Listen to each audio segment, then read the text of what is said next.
Haleluya, salam kekasih Kristus, puji Tuhan. Kita bersyukur kita hari ini boleh lagi ketemu melalui channel MAP Virtual Church ini untuk kita sama-sama kembali disiram oleh firman Tuhan dan juga tentu dengan firman yang kita setiap saat mendengarkan itu akan memberikan kepada kita suatu energi yang baru, hikmat yang baru, dan juga kerinduan yang baru terus untuk lebih lagi mengenal Tuhan, lebih lagi kita untuk hidup seturut dengan tuntunan firman Tuhan. Kekasih Kristus, hari ini kita mau berbicara itu mengenai kasih Allah. Bagaimana yang kita tahu Allah itu adalah Allah yang maha pengasih. Nah, makanya tema kita hari ini adalah Allah mengasihi orang berdosa.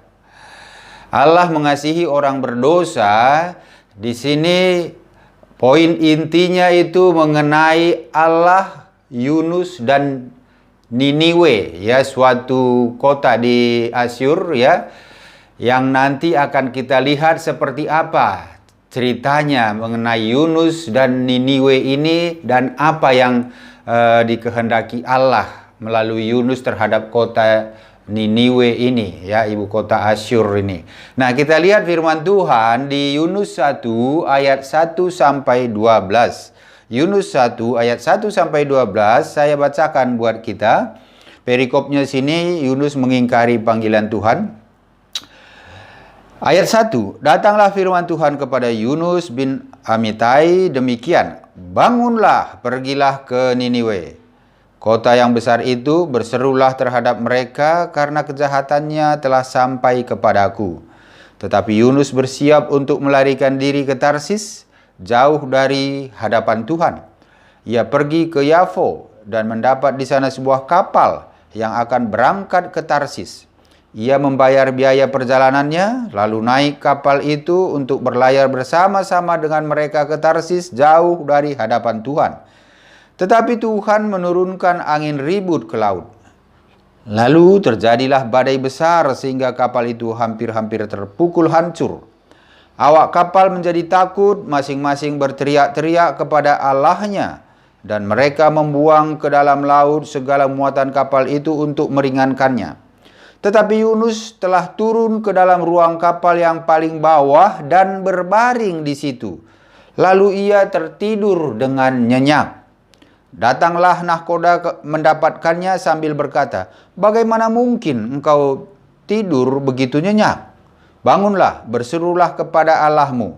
Barangkali Allah itu akan mengindahkan kita sehingga kita tidak binasa. Lalu berkatalah mereka satu sama lain, marilah kita buang undi supaya kita mengetahui karena siapa kita ditimpa oleh malapetaka ini. Mereka membuang undi dan Yunuslah yang kena undi. Berkatalah mereka kepadanya, beritahukan kepada kami karena siapa kita ditimpa oleh malapetaka ini. Apa pekerjaanmu dan dari mana engkau datang? Apa negerimu dan dari bangsa manakah engkau? Sahutnya kepada mereka, aku seorang Ibrani, aku takut akan Tuhan. Aku takut akan Tuhan Allah yang empunya langit, yang telah menjadikan lautan dan daratan. Orang-orang itu menjadi sangat takut, lalu berkata kepadanya, apa yang telah kau perbuat? Sebab orang-orang itu mengetahui bahwa ia melarikan diri jauh dari hadapan Tuhan. Hal itu telah diberitahukannya kepada mereka. Bertanyalah mereka, akan kami apakan engkau, supaya laut menjadi reda dan tidak menyerang kami lagi, sebab laut semakin bergelora. Sahutnya kepada mereka, angkatlah aku, campakkanlah aku ke dalam laut, maka laut akan menjadi reda dan tidak menyerang kamu lagi. Sebab aku tahu bahwa karena akulah badai besar ini menyerang kamu. Haleluya. Sampai di sini kita baca firman Tuhan ini. Puji Tuhan. Saudaraku yang dikasihi Tuhan, kalau kita berbicara mengenai Yunus, ya, dari dulu sampai saat ini, kalau orang bilang mengenai Yunus atau berbicara tentang Yunus di dalam Alkitab, semua pasti satu pemikiran yang tertuju kepada Yunus ditelan oleh ikan besar. Yunus dimakan oleh ikan besar di laut. Ya, ini udah pasti ada di setiap pemikiran orang Kristen, orang percaya bagaimana cerita Yunus ini. Nah, saudaraku yang dikasihi Tuhan, tapi ada hal lain yang lebih lagi di dalam kehidupan Yunus dan hubungannya dengan Tuhan. Ada hal yang lebih bisa kita ambil suatu pelajaran dari situ untuk kehidupan kita yang sekarang ini. Ya, ada sesuatu yang luar biasa hubungan antara Allah dengan Yunus yang bisa kita belajar, ya. Bagaimana hubungannya? Nanti bisa kita lihat bagaimana Yunus itu, ya. Kalau kita lihat tadi Yunus mengingkari panggilan Tuhan, perikop kita, ya. Bagaimana dia mau menghindar dari Allah? Bagaimana dia mendongkol atau kesal sama Allah. Nah, ini suatu hal yang luar biasa. Kalau saya kadang, saudaraku yang dikasihi Tuhan, kalau saya ingat-ingat Yunus ini, saya sambil tersenyum-senyum melihat kelakuan dia terhadap Allah. Tetapi saya begitu mengagumi ya hubungan dia dengan Allah. Karena saya baca Yunus ini 1-4 ini, kalau saya baca, ya, saya lihat suatu hubungan yang luar biasa antara Allah dengan Yunus. Ya, hubungan Allah dengan Yunus bukan antara seorang yang belum kenal, ya, tetapi begitu akrabnya dan begitu Allah mengasihi Yunus. Dan Yunus pun dia bilang tadi pada ayat bacaan kita ini, Yunus ini sebenarnya takut akan Allah. Nah, tapi mengapa dia menghindar dari Allah? Ini kan suatu hal yang luar biasa, ya. Ya, makanya kita bisa belajar dari situ nanti bahwa seseorang itu yang takut akan Allah, walaupun dia sekali-sekali, ya, sekali-sekali mau menghindar dari Allah, Allah tidak menghukum dia. Dalam arti tidak menghukum dia itu, ya, dia tidak begitu marah atau bertindak dengan memberikan hukuman berat kepada orang itu gitu. Tidak. Kita lihat Yunus kan. Ya, kehidupan Yunus kan Allah cuma mengatakan nanti satu ayat di perikop di kitab Yunus ini, Allah mengatakan kenapa engkau marah gitu ya. Ada perkataan itu. Nah, saudaraku, sampai sebelum kita ke sana ya, saudara, kita tahu ya, tadi kita sudah baca kitab Yunus ini ditulis oleh Yunus bin Amittai, atau dia anak Amittai. Tujuan penulisannya adalah untuk memperlihatkan besarnya anugerah Allah. Ya, memperlihatkan bagaimana besarnya anugerah Allah untuk keselamatan bagi semua manusia. Nah, inilah tujuan penulisan kitab Yunus ini. Jadi saudara kalau baca kitab Yunus, itulah intisarinya bahwa Allah itu mengasihi semua manusia. Nah, ditulis itu sekitar tahun 785 sampai 760 sebelum Masehi. Sebelum Masehi, ya. Jadi itu udah ribuan tahun yang lalu kalau kita hitung dari sekarang. Ya, udah 2700 tahun yang lalu, ya. Nah, apa latar belakangnya sehingga ditulis kitab Yunus ini?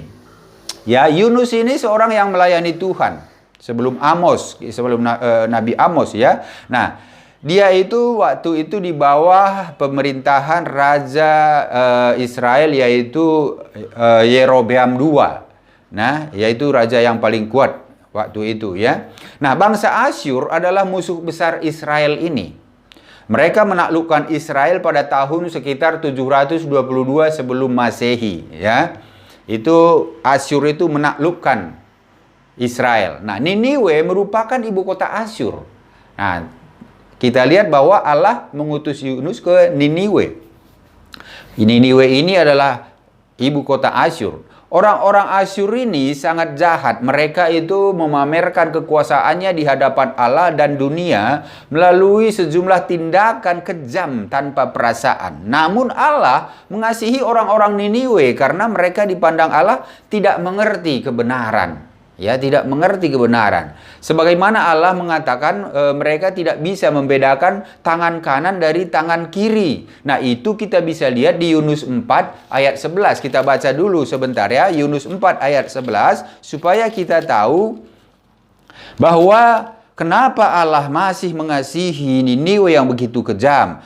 Yunus 4 ayat 11 mengatakan begini, bagaimana tidak aku akan sayang kepada Niniwe, kota yang besar itu, yang berpenduduk lebih dari 120.000 orang, yang semuanya tak tahu membedakan tangan kanan dari tangan kiri, dengan ternaknya yang banyak. Nah, ini Allah bilang kepada Yunus, ya, bagaimana saya tidak menyayangi dia? Karena dia bodohnya itu, karena tidak tahu kebenaran, tidak tahu bagaimana mengenal Allah. Ya, tidak bisa membedakan tangan kanannya yang mana, tangan kirinya yang mana, itulah istilahnya gitu ya, saudaraku. Nah, saudaraku, ada beberapa hal yang Allah ingin nyatakan kepada Yunus ini mengenai Niniwe ini yang nanti bisa kita ambil pelajaran dari situ, sikap kita dari situ ya. Pertama, Yunus mengetahui bahwa Allah punya rencana yang baik terhadap semua manusia. Itu Yunus tahu. Walaupun dia mengingkari panggilan atau mau lari dari panggilannya, tapi dia tahu Allah itu Allah yang punya rencana baik terhadap semua manusia. Hal yang kedua, Yunus mengetahui bahwa Allah tidak membenci manusia berdosa. Bukan manusianya yang dia benci, melainkan dia membenci dosanya. Makanya tadi di ayat firman yang kita baca barusan, ya karena orang ini tidak bisa membedakan gitu ya. Nah, hal yang ketiga, Yunus mengetahui bahwa Allah adalah Allah yang penuh kasih dan tegas. Nah, ini kasih itu kadang kita salah interpretasikan, salah aplikasikan, salah pengertian, salah menerapkan ya. Kadang kita bilang mengasihi, tahu-taunya kita sebenarnya memanjakan gitu ya. Itu beda. Makanya Allah kita ini adalah Allah yang penuh kasih tapi tegas ya. Dia tidak bisa dipermainkan. Nah, itu. Hal yang keempat, Yunus mengetahui bahwa Allah tidak ada yang bisa luput dari panggilan Allah, bahwa dia tidak bisa luput dari panggilan Allah. Yunus mengetahui itu. Nah, sekarang mari kita lihat apa yang terjadi terhadap Yunus dan Niniwe. Pertama, Yunus mengetahui Allah punya rencana yang baik untuk Niniwe. Seperti yang pertama tadi yang kita sudah bacakan ya. Allah menyuruh Yunus memberitakan firman Allah ke Niniwe, kota paling penting di Asyur, karena itu akan menjadi kota besar dan ibu kotanya itu Niniwe. Tapi Yunus tidak menceritakan banyak mengenai kejahatan Niniwe ini. Kalau kita baca Yunus 1-4, tidak banyak, hanya dikatakan orang-orang Niniwe ini musuh Israel dan orang yang jahat gitu ya. Tapi dia tidak menceritakan banyak. Tapi kalau saudara baca di kitab Nabi Nahum ya, itu memberi kita lebih banyak lagi pemandangan wawasan ya mengenai Niniwe ini. Bahwa Niniwe ini bersalah karena pertama, kalau kita baca di Nahum 1 ayat 9, itu Niniwe ini bersalah karena berencana jahat menentang Allah. Ya, itu dinyatakan di situ. Kalau kita baca di Nahum 2 ayat 12, Niniwe ini bersalah karena mengeksploitasi golongan yang tidak berdaya. Dia seenaknya kepada orang-orang yang tidak berdaya.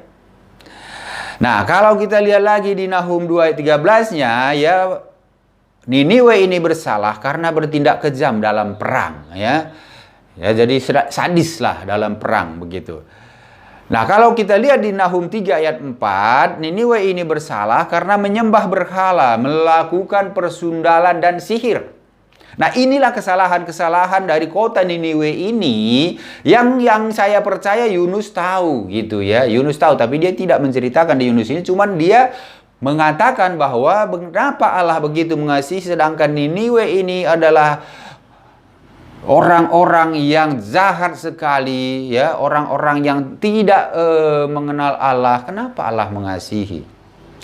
Nah, Niniwe ini sendiri letaknya kira-kira 800 km di sebelah timur laut Israel. Jadi tidak terlalu jauh ya, 800 km saja. Nah, saudaraku, Allah menyuruh Yunus pergi ke Niniwe itu untuk memperingatkan bangsa ini tentang penghukuman.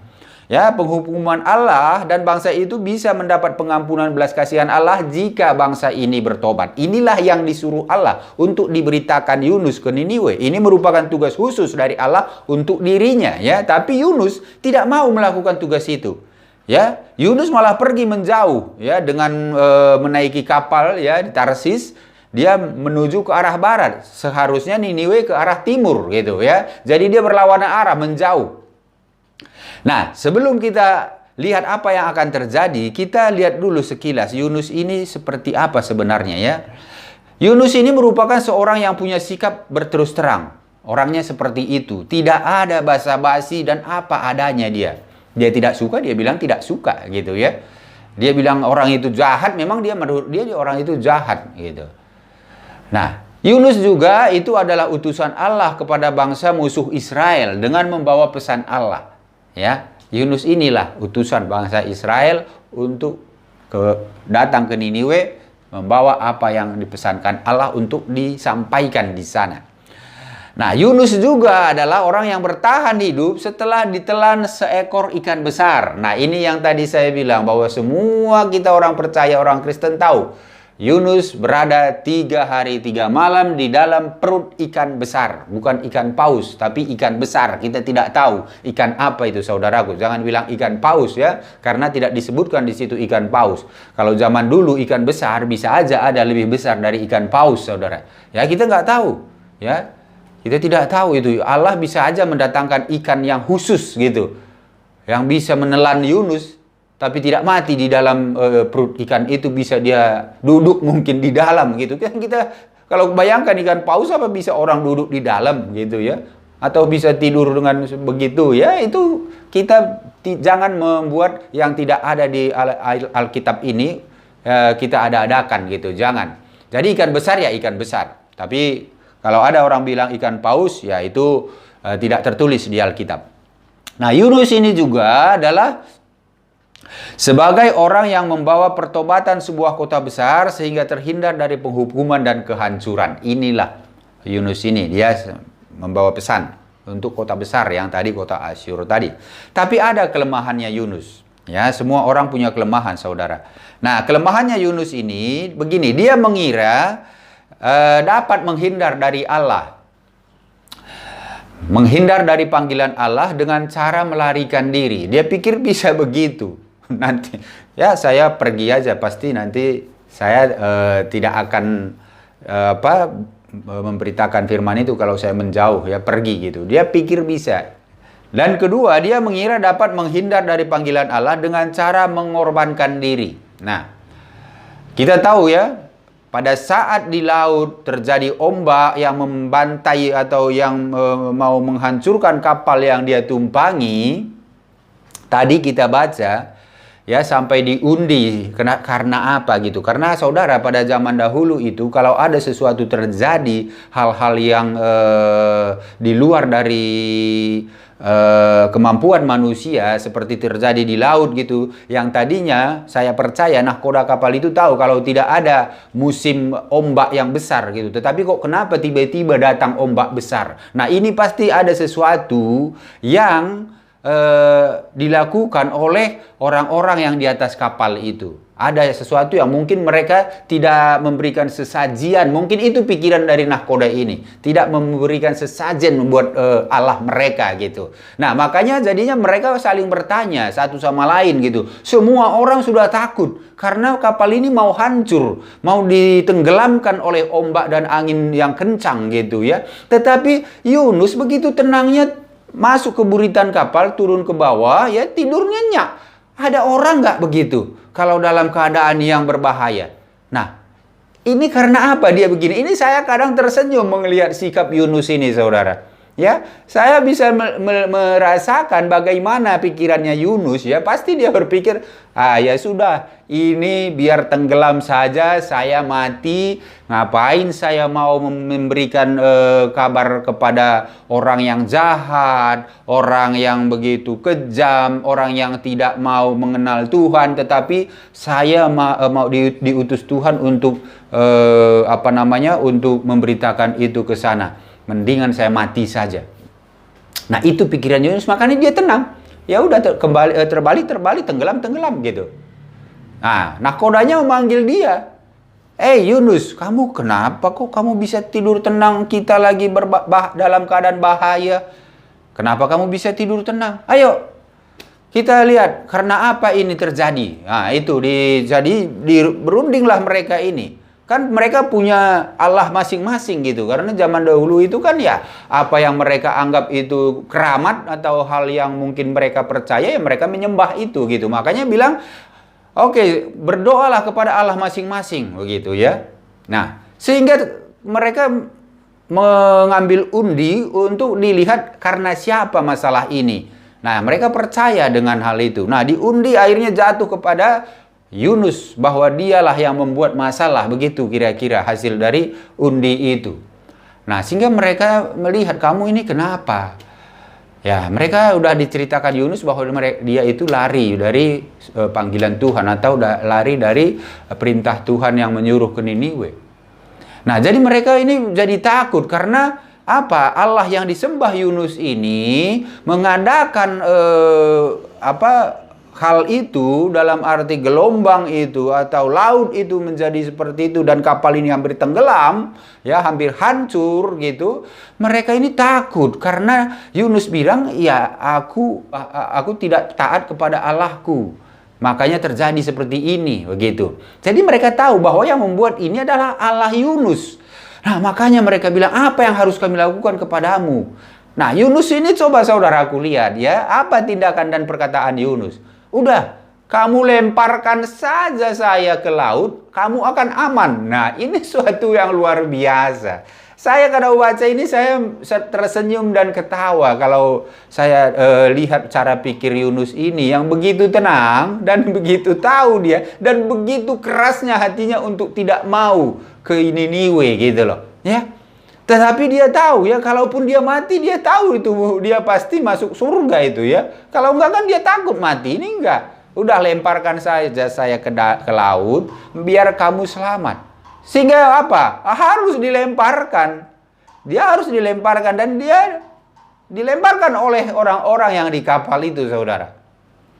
Namun apa yang terjadi? Dilemparkan bukan tenggelam, bukan mangap-mangap atau dia tenggelam ke dalam laut gitu, bukan. Tapi dimakan ikan besar, ya, ditelan, bukan dimakan, ditelan ikan besar. Kalau dimakan ya habis, hancur gitu ya. Dia ditelan hidup-hidup. Nah, ini yang terjadi. Nah, saudaraku yang dikasihi Tuhan, inilah yang tadi itu kelemahan Yunus bahwa dia mengira dapat menghindari panggilan Allah dengan cara mengorbankan dirinya untuk mati gitu. Tetapi dia pun tidak mati di dalam perut ikan itu. Hal lain kelemahan Yunus ini, dia mengira dapat menghindar dari panggilan Allah dengan mendongkol, cara mendongkol gitu ya. Dia artinya mau membantah gitu. Dongkol dia kepada tempat yang dituju itu, Niniwe, orang-orang sana itu dia tidak mau. Makanya dia dongkol sekali.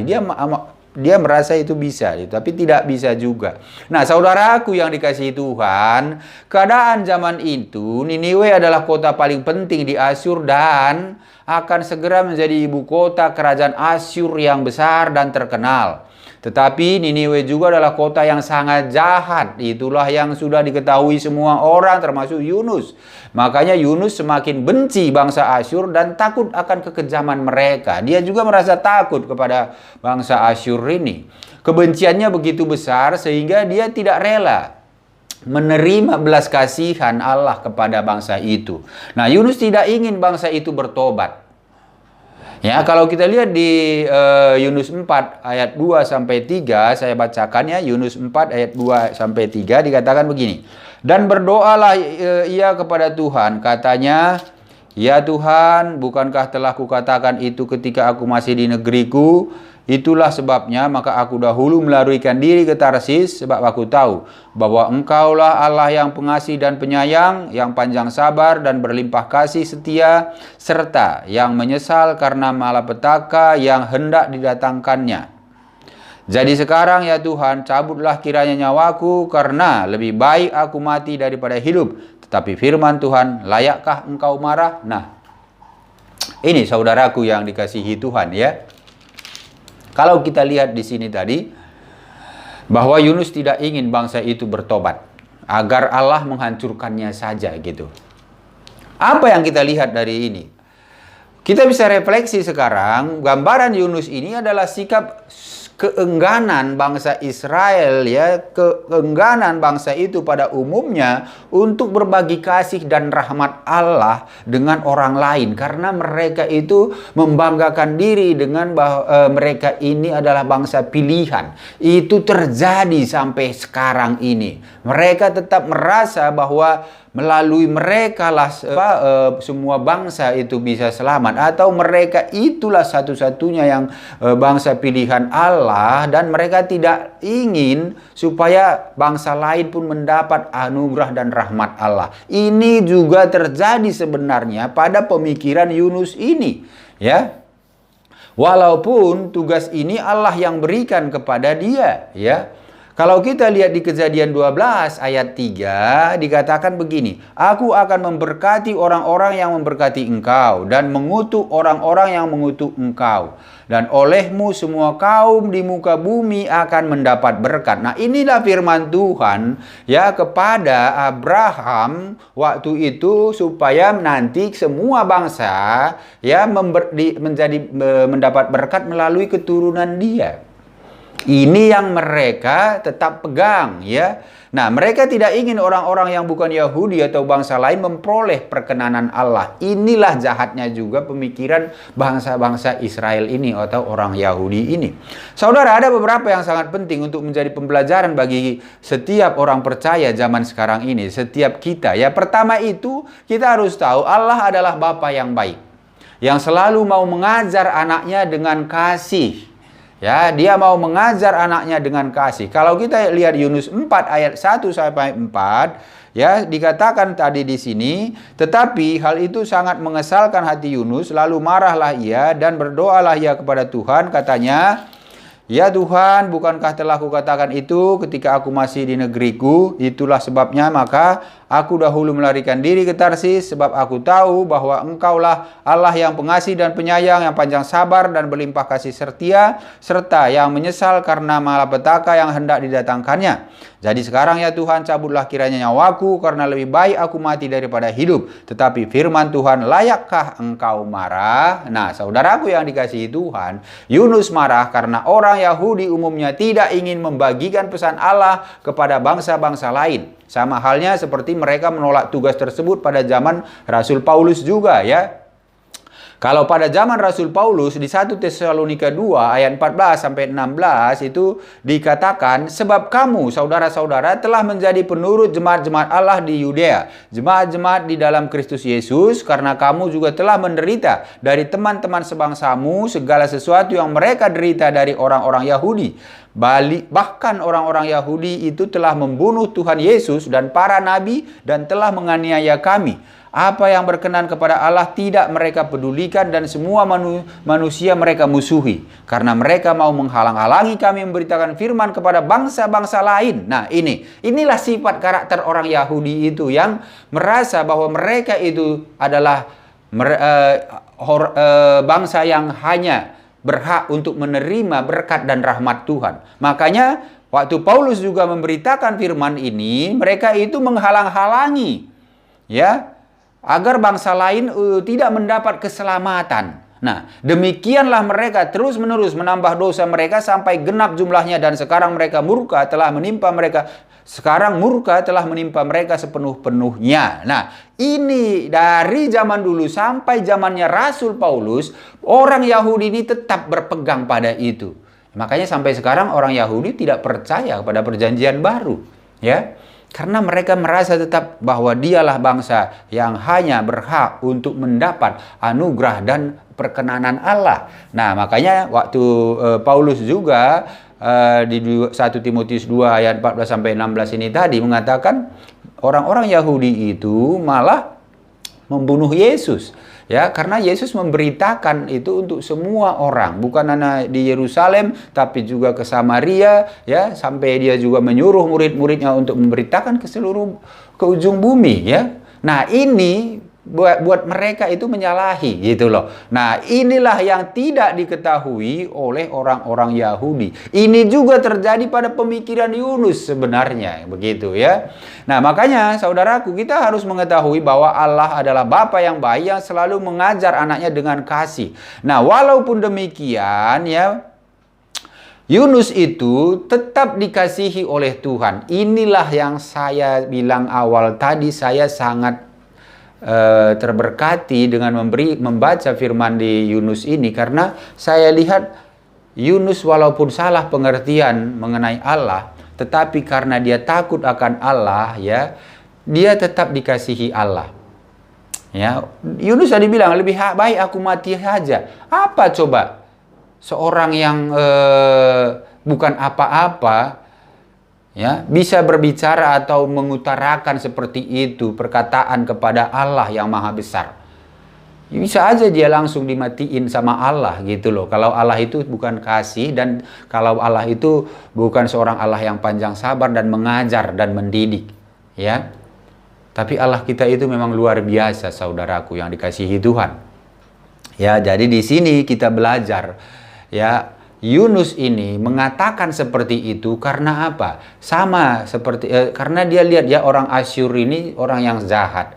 Orang Asyur ini orang yang tidak takut akan Tuhan. Orang Asyur ini tadi adalah kejam. Tadi udah kita lihat semua.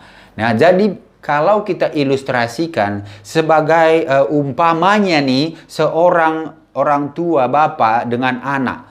Anak ini tahu bahwa ada seseorang yang menjadi musuh bapaknya. Artinya seseorang itu tidak mau menuruti apa perkataan bapaknya. Orang itu tidak menghormati bapaknya. Orang itu mungkin membuat sakit hati bapaknya. Tetapi bapaknya bilang ke dia, ya, ke anaknya, "Nakku, tolong kamu beritakan ke sana hal yang baik ini. Nah, kasih tahulah mereka bahwa aku mengasihi mereka. Nah, kasih tahu kepada mereka kalau mereka tidak mau, aku bisa nanti melenyapkan mereka. Tapi kamu harus dengan baik memberitakan kepada mereka." Nah, ini dikasih tahu seorang bapak kepada anak gitu. Nah, bagaimana perasaan anak? Ya, tentu anak bingung. Ini bapak kok begini ya? Ya, bapak kan udah dibenci sama dia, tidak mau taat kepada bapak, menyakiti hati bapak gitu.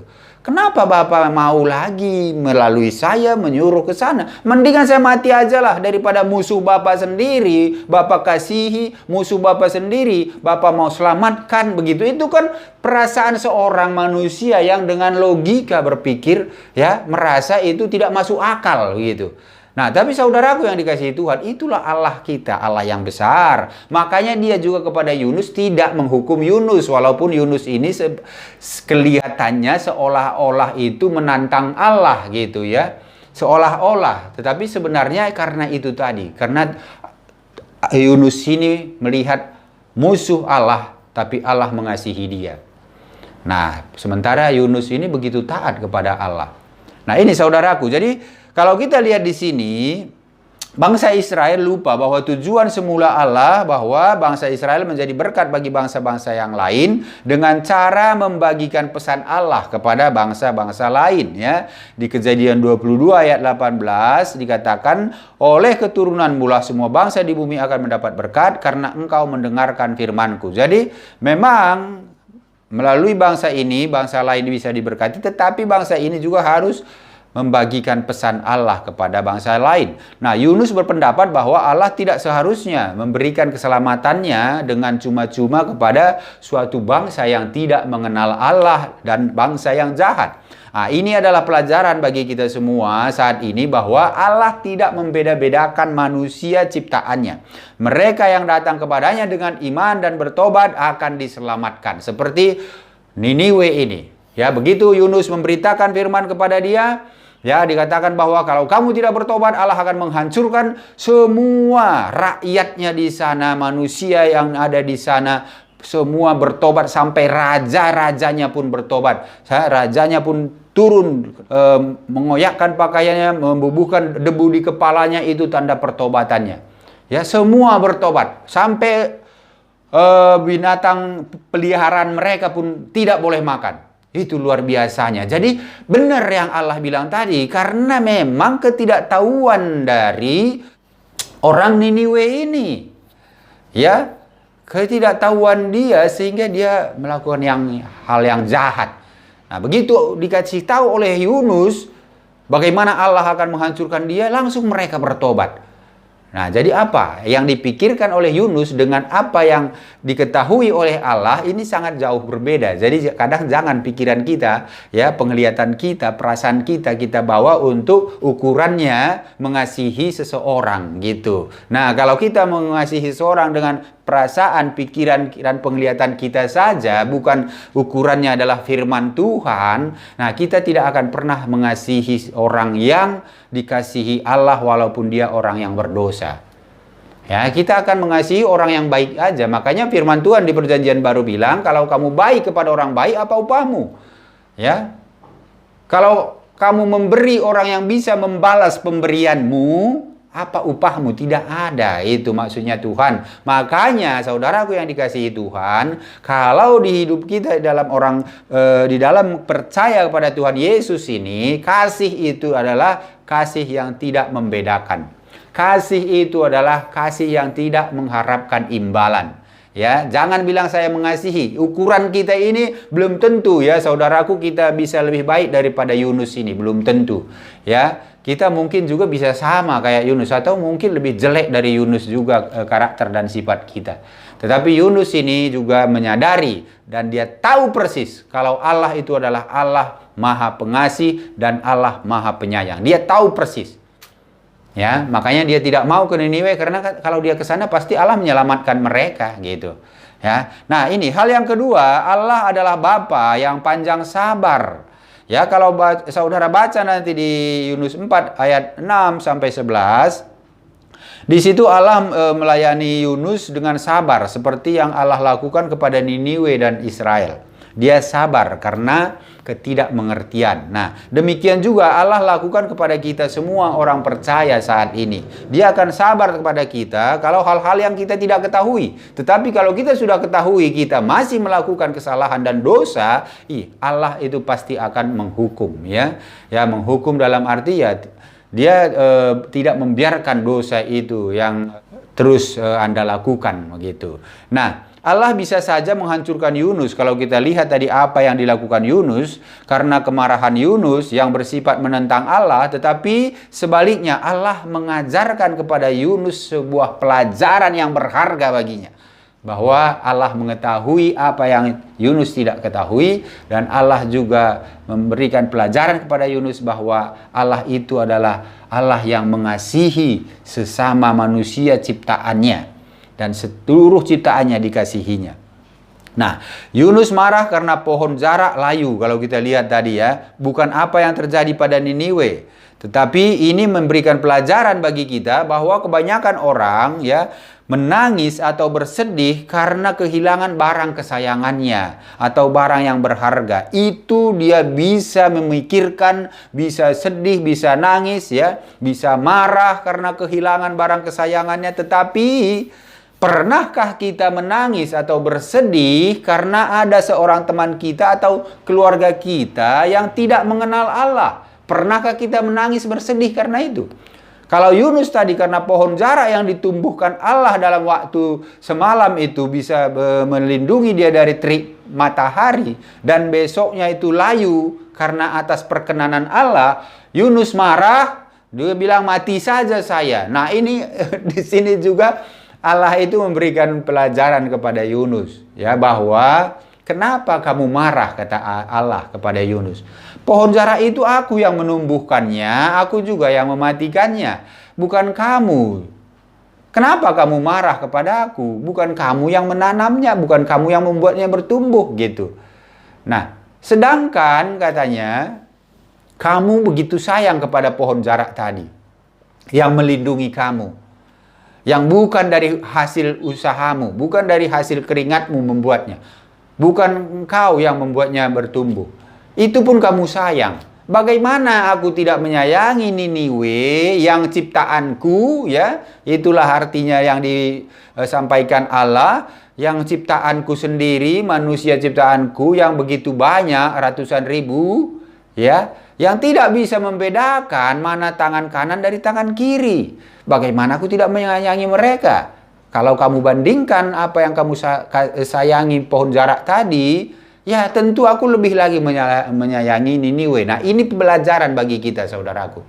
Ya, kadang kita lebih mengasihi yang membuat kita nyaman. Kadang kita lebih mengasihi sesuatu yang membantu kita. Nah, tetapi orang-orang yang tidak ada hubungan atau tidak, yang mungkin membenci kita, yang mungkin tidak tahu mereka kalau mereka berbuat salah kepada kita, kita tidak mau menjelaskan, kita tidak mau mengampuni, kita tidak mau menyelesaikannya dengan baik. Nah, ini pelajaran buat kita semua, saudaraku yang dikasihi Tuhan. Ya, jadi kalau kita kadang bersedih dengan barang-barang, tetapi kita tidak bersedih dengan saudara kita yang tidak mengenal Tuhan, ini harus kita perbaharui. Harus kita berubah. Ya, kita mudah sekali sensitif terhadap kepentingan kita sendiri daripada kebutuhan rohani orang-orang sekitar kita.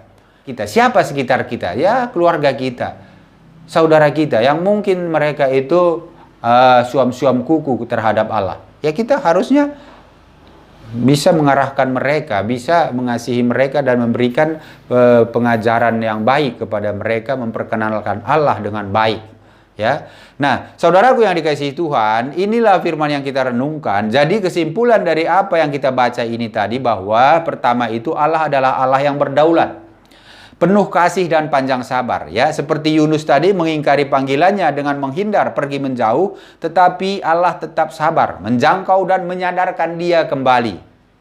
Ini yang pertama. Yang kedua, Allah tidak membedakan setiap manusia ciptaannya. Jadi setiap yang bertobat dari kejahatannya akan diampuni dosa-dosanya. Seperti Niniwe bertobat setelah mendengar apa yang dikabarkan Yunus dari Allah, maka mereka diampuni oleh Allah. Hal yang ketiga, Allah adalah seorang Bapa yang mendidik dan mengajar untuk saling mengasihi. Ya, seperti Yunus diajar oleh Allah sebagaimana Yunus mengasihi pohon jarak yang bukan dari usaha dia untuk menumbuhkannya, demikian lebih lagi Allah mengasihi manusia yang dia ciptakan. Dan Allah mau semua manusia juga saling mengasihi. Nah, hal yang keempat, Allah adalah seorang Bapa yang tidak pernah gagal dalam perencanaannya. Ini harus kita pahami, harus kita renungkan, dan kita harus percaya bahwa apa yang firman sudah tuliskan tidak pernah gagal. Apa yang sudah Tuhan nyatakan, rencanakan tidak pernah gagal, seperti apa yang terjadi pada Yunus dan kota Niniwe ini tadi, saudaraku yang dikasihi Tuhan. Nah, inilah pelajaran buat kita untuk lebih lagi merefleksikan diri, bagaimana kita mengasihi, bagaimana kita memberitakan kebaikan Tuhan, bagaimana Tuhan itu mengasihi kita, dan bagaimana hubungan kita dengan Tuhan yang begitu bisa lebih akrab lagi seperti Yunus, sehingga kita bisa bermanja-manja sedikit kepada Tuhan. Yunus ini sebenarnya bisa dikatakan sedikit manja kepada Tuhan dan menolak dan menyangkal. Dalam arti menyangkal itu bukan menyangkal firman Tuhan, ya, bukan, tetapi dia mau supaya Tuhan itu janganlah terlalu baik begitu, ya. Nah, ini kadang dia berpikir seperti itu, tetapi saudaraku yang dikasihi Tuhan, Yunus juga kembali menyadari. Dan kita pun harus seperti itu, ya. Kita harus menyadari bahwa Tuhan kita itu Tuhan yang maha pengasih, maha penyayang. Saudara punya saudara yang mungkin belum mengenal Tuhan, saudara dia juga dikasihi Tuhan. Dan orang-orang yang sekarang ini belum mengaku Yesus sebagai Tuhan dan Juru Selamat, itu pun Tuhan Yesus kasihi. Tinggal bagaimana kita sebagai orang yang percaya ini menjadi saluran berkat, saluran bagi Tuhan untuk memberitakan firman, untuk membawa jiwa-jiwa itu kepada Tuhan dengan pertolongan yang sudah Tuhan berikan bagi kita, yaitu Roh Kudus. Jadi dengan kuasa Roh Kudus itu, saudara akan dimampukan untuk bisa membawa jiwa-jiwa kepada Tuhan Yesus. Saudaraku yang dikasihi Tuhan, demikianlah firman Tuhan ini. Tuhan Yesus memberkati. Haleluya, amin. Mari kita berdoa. Terpujilah namamu Tuhan, kami bersyukur atas segala kebaikan kemurahan-Mu. Kami sudah mendengarkan kebenaran firman-Mu, bagaimana Tuhan mengasihi orang-orang yang berdosa, yang tidak mengerti apa yang mereka lakukan. Dan Tuhan tidak pernah membenci ciptaan Tuhan orang yang berdosa, tetapi yang Tuhan benci adalah dosa itu sendiri. Maka setiap orang boleh dilepaskan dari dosanya dan mengaku Yesus sebagai Tuhan dan Juru Selamat, datang kepada Tuhan Yesus dan diselamatkan. Tuhan, terima kasih untuk firman ini. Biarlah setiap orang yang mendengar hari ini bisa Tuhan berikan hikmat, berikan kuasa-Mu, Roh Kudus-Mu turun atas mereka, sehingga mereka juga dipenuhi dengan kasih, dipenuhi dengan pengetahuan dan pengajaran untuk mereka lebih lagi mengenal Tuhan, memberitakan firman-Mu kepada sekelilingnya, kepada keluarganya, saudara-saudaranya, dan setiap orang. Terima kasih Tuhan, hamba sudah selesai memberitakan firman-Mu. Roh Kudus, penuhi seluruhnya apa yang sudah hamba sampaikan, biar setiap yang mendengar dirubahkan dan memuliakan nama Tuhan. Terpujilah nama Tuhan dalam nama, sebelum kami mengakhiri ibadah ini, biarlah Tuhan berkati anak-anak-Mu semua. Yang sakit disembuhkan, yang lemah dikuatkan, yang berbeban berat Tuhan berikan kelegaan. Oleh karena itu, saudaraku yang dikasihi Tuhan, arahkan hati dan pikiranmu kepada Tuhan. Mari kita terima berkat dari Allah Bapa, cinta kasih dalam Yesus Kristus, kekuatan penghiburan oleh Roh Kudus memberkati saudara dan saya mulai hari ini sampai Tuhan Yesus datang kedua kali menjemput saudara dan saya, supaya kita sama-sama di dalam kerajaan surga. Haleluya, sama-sama kita katakan amin.